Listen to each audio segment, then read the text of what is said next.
சொத்து குவிப்பு வழக்கில் மறு விசாரணைக்கு சென்னை உயர்நீதிமன்றம் பிறப்பித்த உத்தரவுக்கு தடை கோரி உச்சநீதிமன்றத்தில் அமைச்சர் தங்கம் தென்னரசு மேல்முறையீட்டு மனு தாக்கல் செய்துள்ளார்.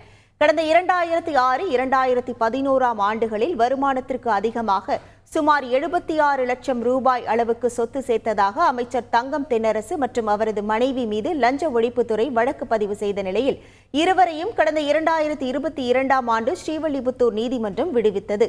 இந்த நிலையில் சென்னை உயர்நீதிமன்ற நீதிபதி ஆனந்த் வெங்கடேஷ் தாமாக முன்வந்து விசாரித்து தீர்ப்பை ரத்து செய்ததுடன் அமைச்சர் தங்கம் தென்னரசு உள்ளிட்டோர் செப்டம்பர் 11ஆம் தேதி ஸ்ரீவில்லிபுத்தூர் சிறப்பு நீதிமன்றத்தில் ஆஜராக வேண்டும், தினம்தோறும் விசாரித்து விரைவாக தீர்ப்பளிக்க வேண்டும் என்றும் தெரிவித்தார். இந்த நிலையில் சென்னை உயர்நீதிமன்றம் கூறியுள்ள தீர்ப்பில் அனைத்து அம்சங்களும் கருத்தில் கொள்ளப்படவில்லை என்றும் மறு விசாரணைக்கு பிறப்பித்த உத்தரவுக்கு இடைக்கால தடை விதிக்க வேண்டும் என்றும் உச்சநீதிமன்றத்தில் அமைச்சர் தங்கம் தென்னரசு சார்பில் மேல்முறையீட்டு மனு தாக்கல் செய்யப்பட்டுள்ளது. செய்திகளை உடனுக்குடன் தெரிந்து கொள்ள உடனே சப்ஸ்கிரைப் பண்ணுங்க.